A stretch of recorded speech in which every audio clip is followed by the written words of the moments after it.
So you've already been in a car accident this morning. Yep. Were you driving? I was, yeah. Were you hit or did you hit the other person? I was hit. This Tacoma, and I'm in like a little Malibu, and this Tacoma just goes past me, hits the Tesla. Luckily, there's a Tesla involved because it gets the full camera footage of it. So yes. Pretty clean cut case, but welcome to Austin, as we say. Keep it weird. Keep it weird. Yeah, it is a little weird. Now I'm starting to get it. I'm starting to get the. It's got a little California vibe to it. Yeah, that's what's weird. Yeah, which is why I think. I mean, you grew up in Northern California. Yeah. I'm from the Bay Area. I think. Yeah, Bay Area. It has a similar vibe to kind of the Santa Cruz a little bit. I love Santa Cruz. But yeah, like where's the beach? Yeah. So the one thing, like, you can't beat the sense of independence or freedom within Texas. No state tax. Yeah.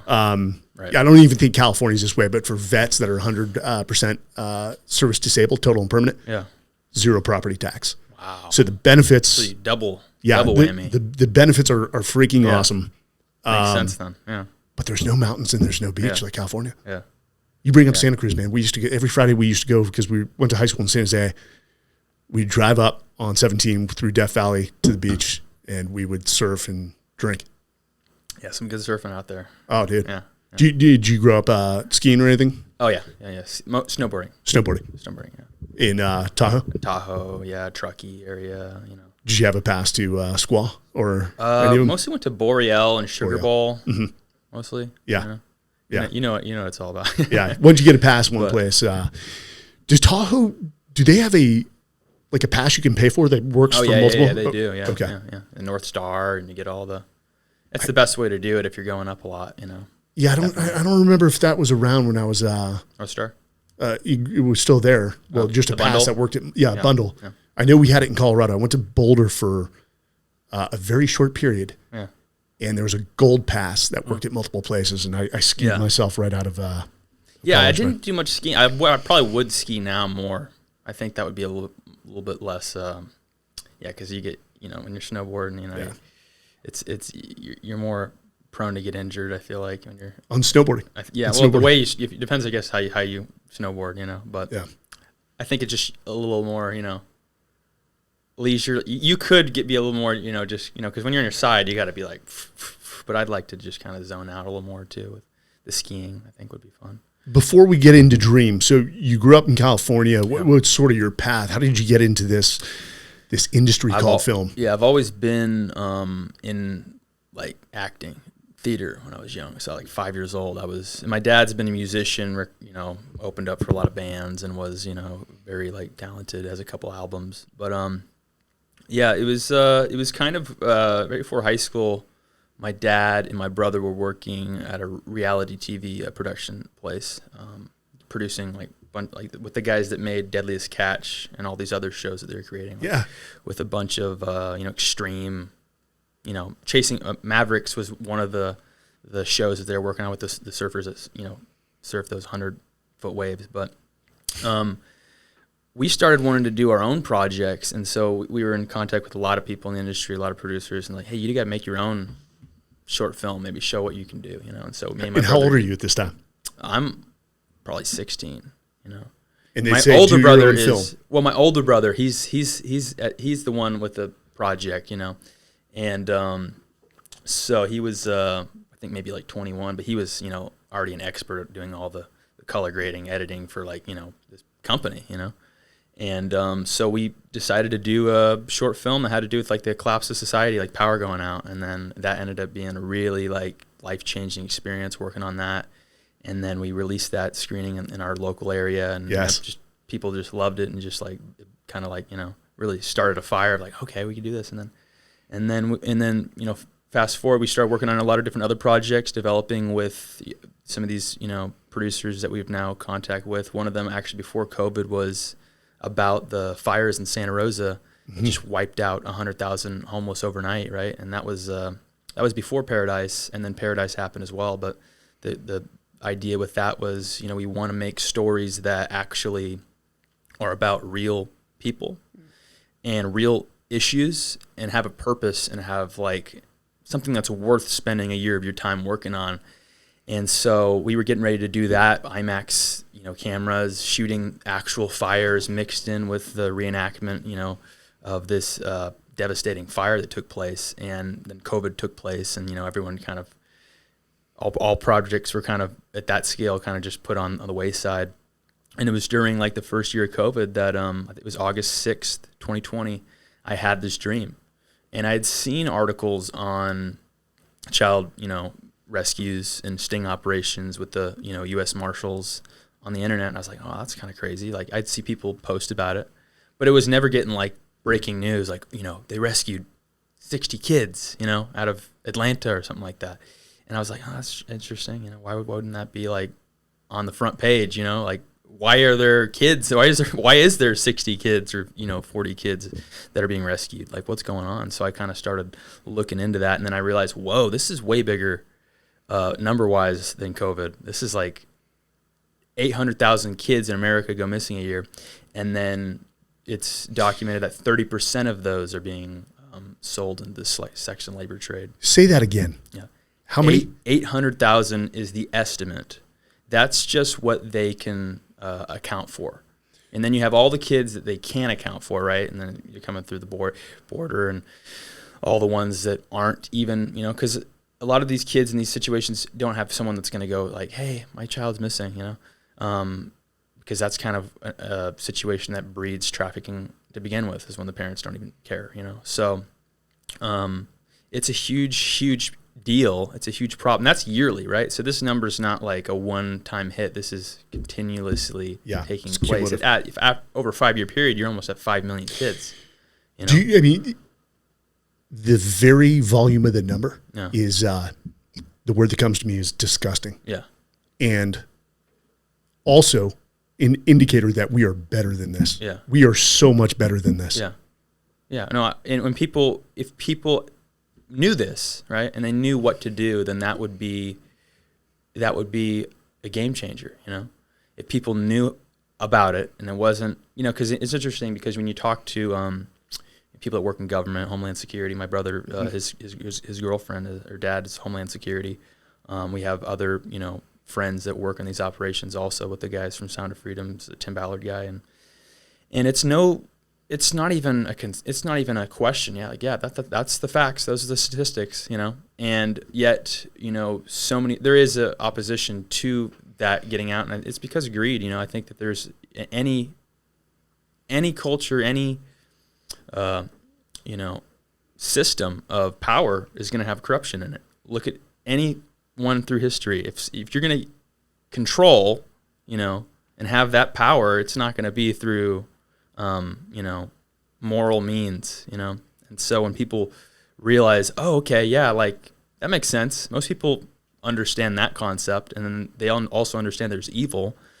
And so you just put the two and two together. Like, evil doesn't know any bounds, The only triumph of evil is for good men to stand by and do nothing. Yeah. I think that's Ralph Waldo Emerson. I asked so I went to the University of Texas MBA program, and by nature, I think of the location or proximity to Lake Mexico, we had a lot of Mexican nationals that were in our class. Extremely smart, all highly talented. But I asked one, I swear to God, there was actually a couple, husband and wife.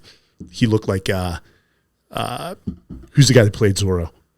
Antonio Banderas. Yes, and she was equally as pretty. Mm-hmm. But I said, hey, why doesn't Mexico just crush the drug trade? And they just laughed, and they're like, because every politician profits off it. Not directly, but indirectly. Right. And they're like, that will never happen. Right. And there's this sense of, well, we're helpless in this situation when we're not. Right. I'm not advocating, but maybe I am. There's one thing I respect about how other countries maintain accountability with regards to criminals. I mean, for some countries, if you're caught stealing, you know what they do? Yeah. They'll kill you, or cut your hand off. Cut your hand off. When you start to enact accountability like that, you're disincentivizing behaviors and people behavior. I'll give you an example. This looting, which a lot of people have come out against it. who, you know, have probably taken some criticism. And then you got the mayor of Chicago saying, hey, we can't call a bunch of kids rioting in the streets, looters and things like that. Right. No, we can. And protesters. It takes one just company of cops to come in and clean house. Yeah. And that means heads would be cracked, but people will think twice about doing it again. Right. And as it is right now, it's the reverse, right? If you do something, you're going to face the consequence, you know? And that's really how it's set up right now. If you take the matters into your own hands, you know, that's something our film kind of grapples with as well, is what do you do, right? What does that look like when the system is set up for this kind of stuff to flourish, to where it's really, you know, because in America, it's just really hard to make impact with this issue because of all of the legal implications, and then restoring kids after is very difficult with you know, the child services systems, and it's very hard to get a lot of work done, especially in America. Whereas in other countries, you know, even kids getting rescued from other countries, a lot of them have to stay there and they have to figure out ways to raise them there, because getting them put into a place where they're, you know what I mean, in a system here is, and that's also very difficult because in those other countries, it really is kind of also cultural sometimes, where it's like it's so hard to create a different environment for that kid once they've been rescued out of it. You literally have to have like a whole new ecosystem environment to put them into, because they'll just fall right back into that same you rescue them and then you just leave them there, they'll be right back in the same situation. And so yeah, it's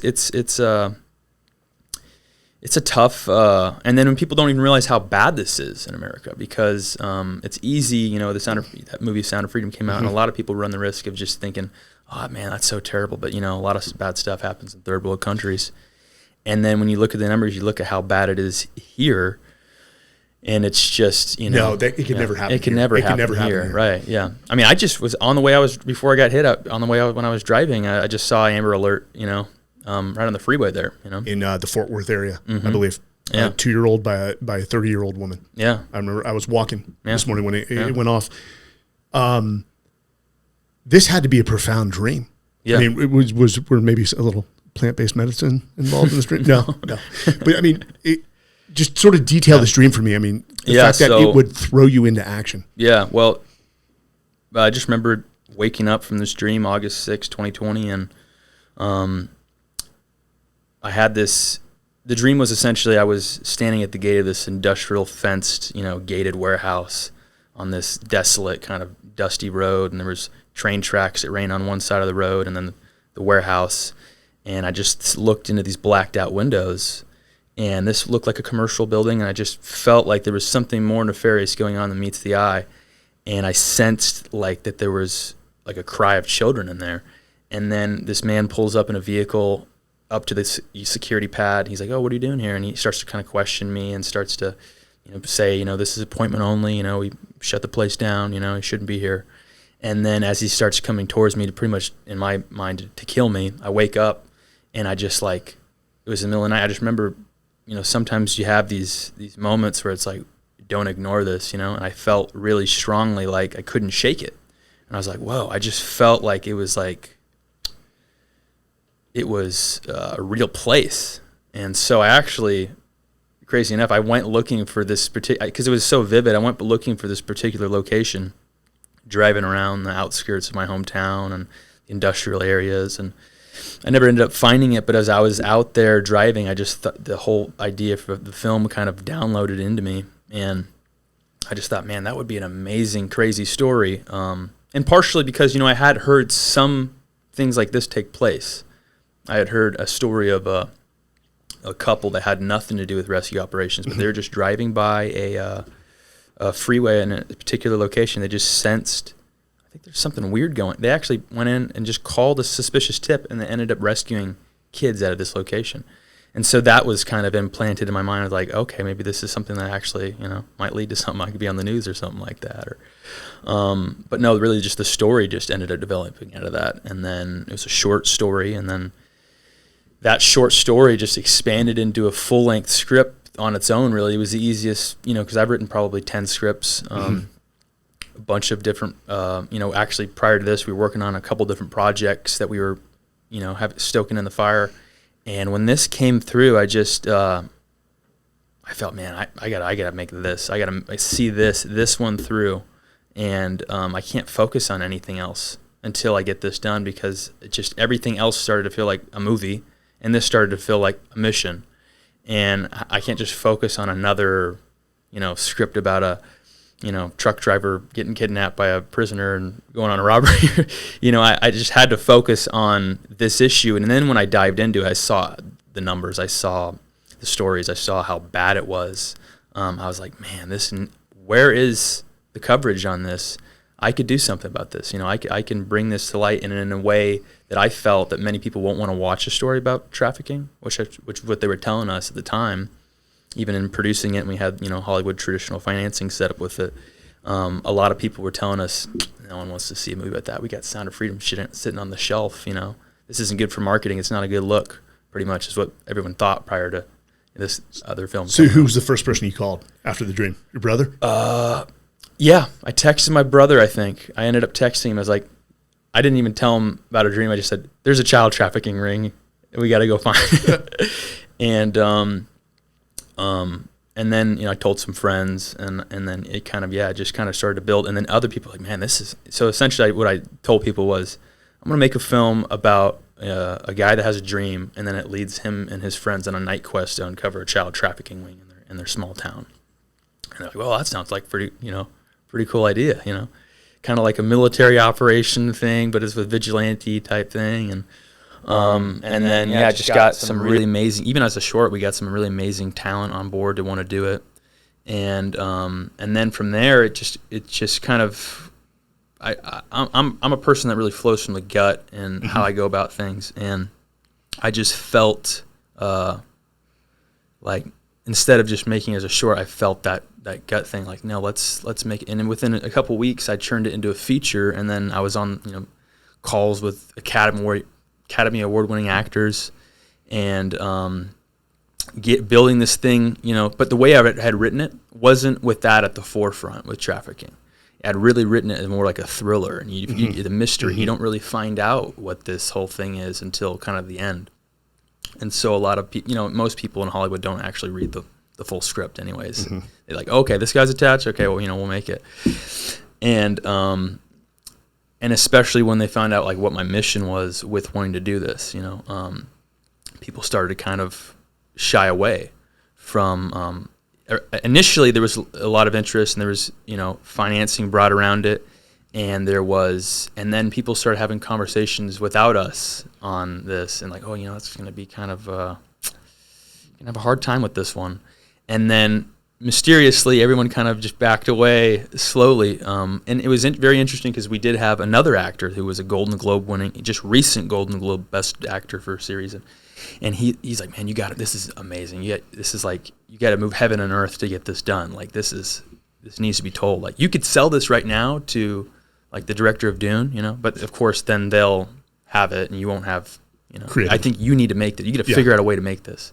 And he says, I'll send it to my agency, and I'll let them know how and then when that took place, there wasn't, it was the opposite. Like, they called us up, and it was very much the opposite. It was like, pretty much like a reprimand almost. It was weird. It was a very weird situation. So I'm having trouble understanding this. And I heard one of your earlier interviews that I found on through Google. Yeah.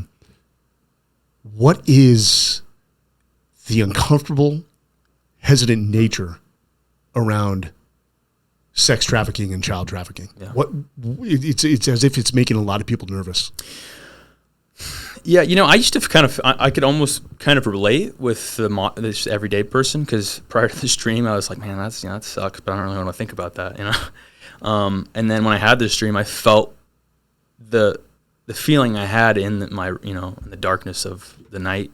I felt, whoa, what was this? What is this? Whoa, what is this like for a kid at night? Like, you've been taken away from if you did have a good family, you've been taken away. That nightmare didn't end. You didn't get rescued 30 minutes later. This is now your life is a nightmare. Every day, your entire existence is a nightmare. There is no such thing as a good night of sleep. There's no such thing as peace. And I started to feel, whoa, if I was that kid, man, I would just hope and pray someone would have the selflessness to rescue me, to hunt me down. And then that was just the call that I'd felt. And so without having some sort of, it's amazing what people will turn their eyes to until it's one of their own, you know? Mm-hmm. And so until it hits you personally, it's very like, oh, that's kind of a weird, not weird, but that's kind of like, it's like, it's almost like hearing about, I guess it could be kind of similar to, people's stories when it comes to like war stories, right? Like a lot of people just don't want to deal with that trauma and that. Oh yeah. Yeah. And so people are like, oh, that's terrible, but they don't want to contemplate it or empathize for it in a deeper way because it's too difficult. It requires too much emotional. It's exhausting, really. And if you don't have anything to offer for it, then you're just, essentially torturing yourself, right? Like leave that for someone else to deal with. And that just doesn't fix issues. I don't think that's why we're here at all. If most people kind of just live their life for themselves, they live to be as comfortable as possible, and avoid. They like to live life with their head buried. Yeah, enjoy your life. Live your best life today. And there's nothing wrong with going on vacation and having a good time, but when I don't think that is why we're here. I don't think that is why we're on this planet, is just to simply live for ourselves. I think that this is a place of rescue, and I think that's what we're all called to in some form or another, is to rescue those from suffering, from, and I'm a person of faith. I'm a Christian myself, and that happened when I was around like 19. And the biggest thing that changed in me when that took place was, there's a verse where it says, if you do this unto others, if you, when you give water to this person, or you give, you're doing it to me, right? When did I give water to you? When did I give, and, well, when you did it unto others, you're doing it to me. And when you didn't do it unto others, you didn't do it for me. And so I started to see people as image bearers of the Creator, and when you look at people with value, like I was like, whoa, like I'm actually seeing people now, the homeless person on the street, the person that is suffering, and you start to realize when you step out and you do that, oh wow, this feels right. This feels like why we're here. There's something that clicks. There's a I get chills, when you step out and you do something like that, and it could be as simple as giving. It could be as simple as just being there for someone. It's usually within hand's reach, whatever it is that you need to do or you can do, especially with this issue.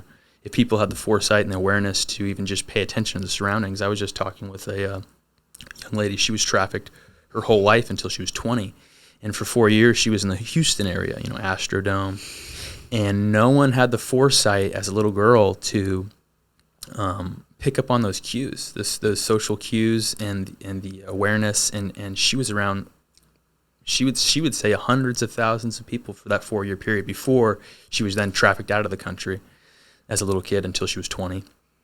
And that's a big thing right there, is just having the awareness, having the situational awareness, and that's for, I guess that goes for, you probably have situational awareness anywhere you go, right? I mean, it's degraded heavily. Yeah. Since I'm 5 years removed. Right. But it had to too, because it was also crushing my bandwidth. Yeah. Yeah. Yeah. I feel you. Yeah. That's probably true. Yeah. There's a couple things I want to unpack there. Well, one, Houston is one of the largest areas for, and the only reason I know that is because Nick McKinley, who founded a Deliver Fund.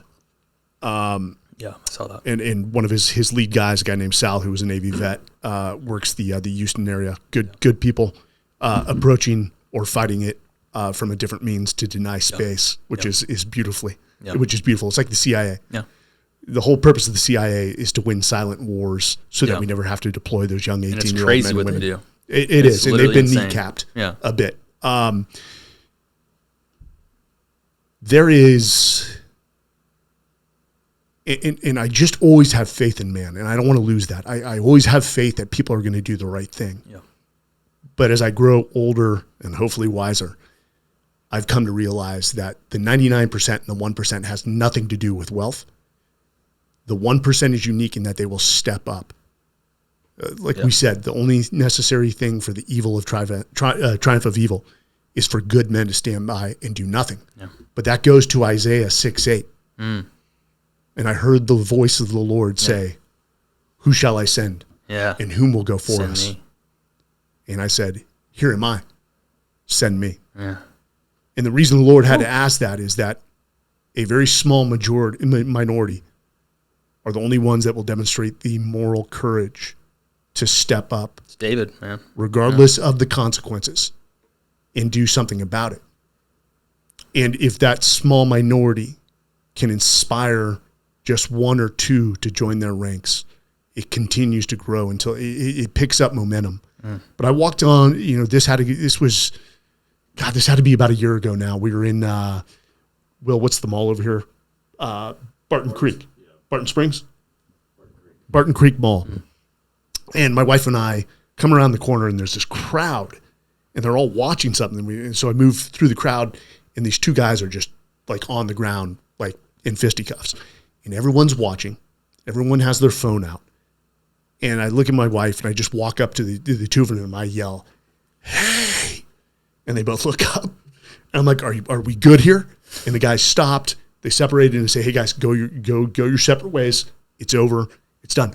But not a single person. There had to be a crowd of probably 30, 40 people stepped in to grab the guys and pull them apart. Yeah. Where's the courage? Yeah. Where's the moral courage to do what's right? Yeah. But it's also... It takes faith. It takes faith, but it is frustrating. I know a lot of good guys that if the U.S. government contracted them coming out of the military and gave them carte blanche with law enforcement embedded with them, it would become a more personal mission than going overseas during the global war on terrorism. This one would hit home. Yeah. And they would be relentless. But again, the American public, if there was one raid where there was some collateral damage, oh God, it becomes frontline pages and then the weak blame those that are actually in the arena, the arena, which is above you. But there's also a concept called, and it was popularized, I think, by a guy named Lieutenant Colonel Dave Grossman, who wrote On Combat and On Killing. He talked about sheepdog and sheep. And that the sheep gravitate towards the sheepdog when danger is close or they are needed. But the second they are not, the sheepdogs are shunned by the sheep. And I did start to see that. So I remember in 98 when I was in the Marines, U.S. confidence in the military was low. It was the Clinton administration, and we were viewed as degenerates, had no capability outside of the military to do anything rewarding towards civilization. And society looked down as a whole. Post 9/11, people are like, we love you guys. Yeah. And I'm like, hey, okay. I remember the last 3 years. Like, I see it for what it is, and I'm seeing it again, is the public wants nothing to do with the military. And lo and behold, what's low again? The populace's confidence in the U.S. military, which is misplaced or confused with their lack of confidence in the administration. But walk me through, where's the film now? What stages are you guys in? Yeah, so we did shoot a very powerful concept trailer that just went viral in the last couple weeks on the internet, and a lot of people are like, oh, where can I watch it? Where is it? But it hasn't been finished yet. So we're still, that's the kind of the process. I mean, what we're trying to do right now really flies in the face of not only the industry's agenda, but in the way that they get things done, which is usually all decided by a couple guys, in a boardroom, or, a guy in a suit with a bunch of money. How's that working out for him right now with the strike? Right. Yeah. And so, what we're doing right now is we're grassroots kind of campaigning and raising so that we can actually finish this and then have the profit control at the box office to benefit these organizations that we're in association partnership with. Good on you. Yeah. Good on you. And not only that, but, this film, just came out really blew the lid off of what everyone else was saying in opposition to our mission. Our film's very different. It's very much centered in kind of like a younger audience almost, but it relates with both. And it is just conceptually, tonally, it's a completely different film with a very similar mission. But with that film coming out, it opened a lot of people's minds and put it at the forefront of people's minds. And what we plan to do is have at the end of the film, because when Top Gun came out in the 80s, that skyrocketed the enlistment, in the Navy. And yeah, it did. Yeah, it did. And when Backdraft came out, that same thing with firefighting. But those career paths, have a very clear layout. Recruiters, and it's very much a situation you put yourself into, and a system kind of helps you get into that. When it comes to this, I talk to people that are really moved after Sound of Freedom, really moved, wanting to, what do I do? People don't know how to get involved, and at the end, the film doesn't show you where to give or where to go. That's something we want to have very clearly stated at the end, is these are the organizations that are having the most impact and effect in these different areas. Here's how you can give. And then these are the ways that you can actually get involved if you want to join that fight in a real way, in person, And then working it out with these particular organizations. One of them's Answer International, right out of Burleson, and they've rescued 10,000 kids and raised 10,000 kids. Which is a drop in the bucket. Yeah, it's a drop in the bucket. But they're doing something. It is, Well, and in comparison to a lot of organizations, that's a big number. I mean, huge. So we just need more organizations. We need more. Them to go national. Yeah, we need. I mean, you look at how many trillions do they throw at COVID? And this don't issue. Get me started there on government spending. Do you have a crowdfunding site? Yeah. Can we pull up the crowd and let's leave it up? Yeah.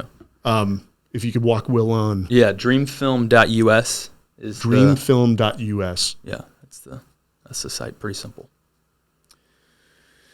And we'll take a look at that. Of course, we're going to drop it in all the transcripts and the articles. Yeah. How close are you? We're kind of just at the start of the raise right now. But I have a lot of faith and a lot of confidence that we're going to have this shot and done by the end of the year. Sound of Freedom had to do something very similar, right? Yeah. They had to raise money. Yeah. What? Yeah. And so the industry is just. Oh, they're getting flipped upside down, So does this impact you after this? After you do this, will this impact your? I don't want to say credibility. Yeah. But will this impact your career in the industry? I'm assuming you know the implications that you're going to piss off a lot of people. You already probably have. Yeah. Well. Yeah. Yeah. Certainly so. It definitely will. I guess the difference is so many people have already, they're sitting on their laurels already and have their career set up, so they got something to lose, and I don't have anything to lose. So, this could be, potentially the last film we do, but it's the mission at hand right now, and whatever it takes to get it done is what I'm, called to do. And so I have faith that obviously it'll but yeah, I mean, the industry in itself, I don't think we need that anymore, to be honest. Especially with what they're doing with Sound of Freedom and the project that came out right prior to that. I mean, people in the industry were calling up this particular studio that they released, Angel Studios, when this other film came out earlier this year, and they said, "How did you get in the top 3 box office this weekend? How much money did you spend on P&A?" And they said, "We spent $1 million." Like we've never, which is nothing. Yeah, we've never ever gotten in the top 3 at the weekend box office, spending less than $10 million. And this is a film also made by a first-time filmmaker that made $12 million off of the budget of the film was like $200,000. It made $12 million like in a weekend, and so and that's not just that particular studio. This is a way kind of people are, because they're not telling the stories that people want to see, and so people, I think have had enough, and people want to, people are willing, hey, I'll put some, investment or some money in if we're going to start telling stories that we actually want to watch on screen. Not like Barbie. Yeah. Well, I was forced to go see that, and let me just say, it was awful. It was so bad. I mean, I haven't seen it yet, with movies, as long as I got my like popcorn Yeah. and my Diet Coke, Yeah. I'm good. Well, I'm paying more attention to that. we'll cut that part just in case Ryan Gosling wants to come. Oh yeah, hey, I'm a big Ryan Gosling fan. me too. I get it. I love We all Ryan have bad projects. Oh, that looks Yeah, you go down and you can also watch that beautifully done. Yeah. Yeah, and then the link on there, there's a message on there. There's some external links. But yeah, and so essentially we are starting this raise, and people can, that's the great part about it, is if you believe in it, you can help us build it, and be proud of being part of a project that's not only something you get to see, but it's something you get to be a real supporter of. What beautiful videography. Yeah, appreciate that. And so the premise is this young man has a little sister, and she is taken. She goes missing at a local small grounds motorcycle event, and 3 years later, she's still never to be found. And so he ends up having this dream that leads him and his blue collar kind of friends into a mission to uncover a child trafficking ring in their small town. And they find the building. Yeah, it goes on. This is great. That is, I'm excited for you. I'm excited to watch this process. You're doing it right. So if people go directly to dreamfilm.us, they can make a donation as well. Yeah, is it considered a donation? What is it considered? It's considered giving now. Yeah. Okay. Yeah. Same thing. So yeah. All right. Well, I will go, and I will give as much as I can for the time. Does the sound? Oh, sorry. Go ahead. Yeah, that's so one other interesting little piece is actually a character from the film that not directly in contact, but this man's ministry, they've rescued 10,000 kids. One of their little girls was rescued 10 months ago, and she wouldn't speak, was mute, would not talk to anyone, and he actually had a dream that he went down and he met this little girl that's part of their operation, and when he met her, that she would speak. And he left his anniversary trip to go see if this would take place, and it took place exactly like his dream. And this girl ended up becoming the face for their organization for the last 7 months. And we got in contact with him about 4 weeks ago, miraculously. My brother somehow, and it was right at the same time, this little girl, they've never had it happen with 10,000. She was re-trafficked. And the people caring for her had their heads blown off. He showed us the pictures, like blood, and there was even a Bible there. It was like blood all over the Bible. And so we actually got to hook him up with some of Tim Tebow's guys, special ops guys, and be on kind of the behind the scenes strategizing on how they're going to figure out how to re-rescue and locate where she's at. And it's amazing. It's like Mission Impossible stuff, the kind of technology they have to try to track this stuff down. They ended up tracking her down, and it wasn't the cartel that they were worried about. It was a different cartel that was a little more. And so they ended up rescuing her on her 10th birthday like a week and a half ago. And this was a girl that had inspired a character towards the end of our film, a year ago. And then we get to be a part of something that's never taken place, a re-trafficking and then a re-rescue. And the fact that we got in touch with him right as this was taking place was just, it was insane. And but it's just kind of been a process like that all along in these last couple months. And so I'm 100% confident that we're on the right track, and we're gonna see this thing through to the end. The fact that the cartels still exist. Yeah. It just to just totally eliminate cartels. Yeah. It's why? Because it's the right thing to do. Yeah. They drugs, trafficking.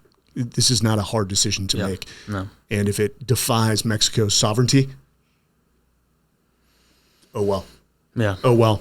You let the problem perpetuate. Yeah. So you are complicit. There's consequences in everything that goes forward. And you know what? Mexico would keep their mouth shut. Yeah. That's my when opinion. it comes to a kid, I don't think there's any question about that at all. No, I remember when what was the guy? The name of the militant leader in Africa? It was like Coney, I believe. And I remember they took 500 schoolgirls hostage. You remember this in Africa?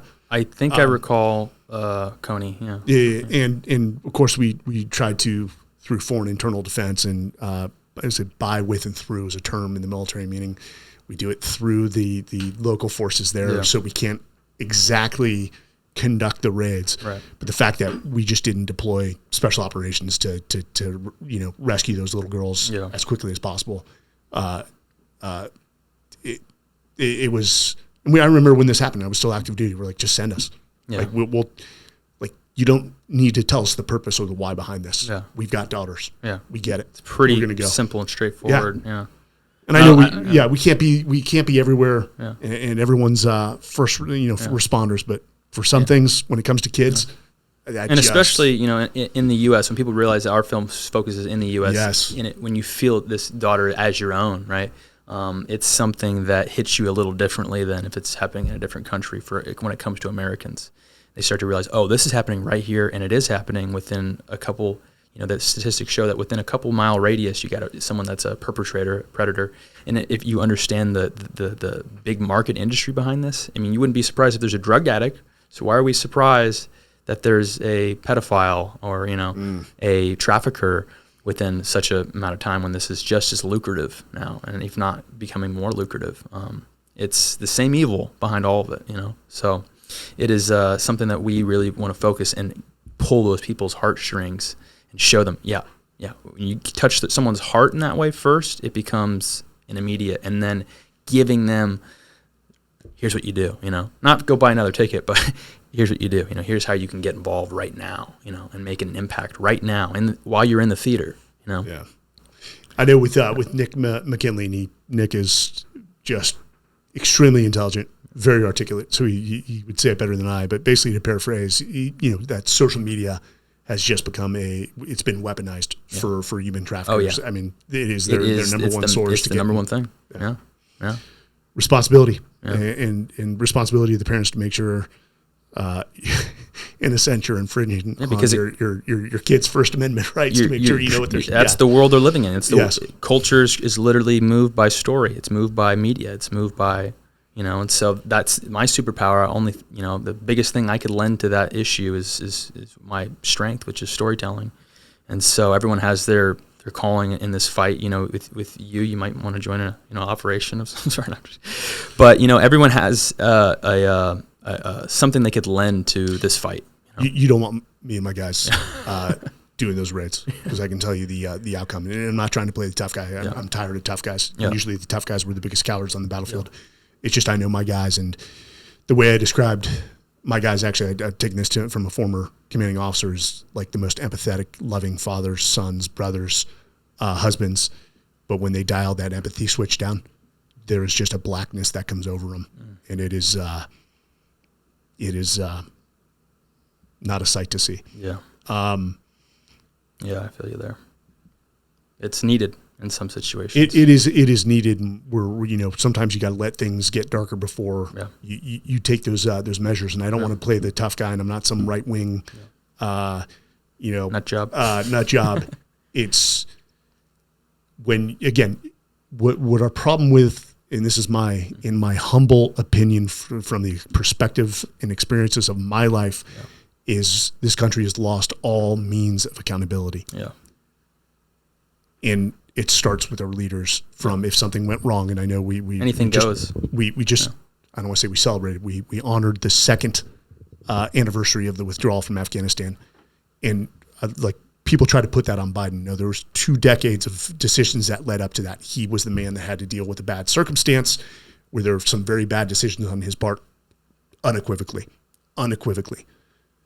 And had he just stepped up and say, "Hey, listen, I'm the president. I'm the commander in chief. The buck stops with me. We lost 13 soldiers, and this is on me. And here's what I'm going to do about it." And initiated a review, a very thorough review, rather than taking 1 year to publish. It was actually a year and a half to publish a 12-page executive summary or after-action review from the White House on the withdrawal. 12 pages. Couldn't even get 13 pages for the 13 dead. This just makes me sick. I think the only thing as we as people can do in our own lives is what's right in front of us, because I don't know if we're going to eradicate this issue of a $150 billion industry, but one more kid, one more life, what impact you make, even in where you're at and just your own vicinity, is huge. And at the end, everyone's going to be held accountable. And I believe that, people will face the consequences if they choose to cower away from this conversation. Everyone will definitely be, at the end of the day, I think, will be judged accordingly, and justice will prevail. But, I don't think that we need to do everything. Not everything's on one person, but even knowing that, power's corrupt, our country, corruption's everywhere, okay? Yeah. And I think that's just a biblical tale in and of itself, But what we do is little becomes very big when we do it together, One child at a time. Yeah. It's the exponential effect of when people just impact those around you, and then those people go on to impact the people around them. That's all we're asking. Yeah. Amen. Amen. Well, Ben, I thank you for coming to Austin. I commend you for what we're doing. This is, I haven't done enough. Not even close. That's an understatement. I've done nothing but to help tell the story. And the power of storytelling is everything. There should be a college degree in storytelling. Yeah. I'm not talking about history. Yeah. But we're going to push out this website, dreamfilm.us. Yeah. Just give, guys. I'm going to go make a donation, but I'm going to go give as much as I can, because I believe in what you're doing, and the story needs to be told. And part of this is educating people, and not even educating. They do know it's a thing. Yeah, is getting them to wake up and realize that if you're not part of the solution, you're part of the problem. Right. Okay. Amen. Where else can people find you? Yeah, Instagram. Instagram. Ben Pauling on Instagram. Dream Movie Official. You can follow the film. I think that's it right now. Dude, powerful. Keep doing what you're doing, brother. Thank you, bro. Thank you for following us. Again, for the listeners, please go to Spotify, Apple, wherever you listen to this podcast, or YouTube, which we post all the videos at Men's Journal. Leave comments, leave reviews, like, dislike. That's how we improve. We actually do read them. Again, Ben, thanks for joining us.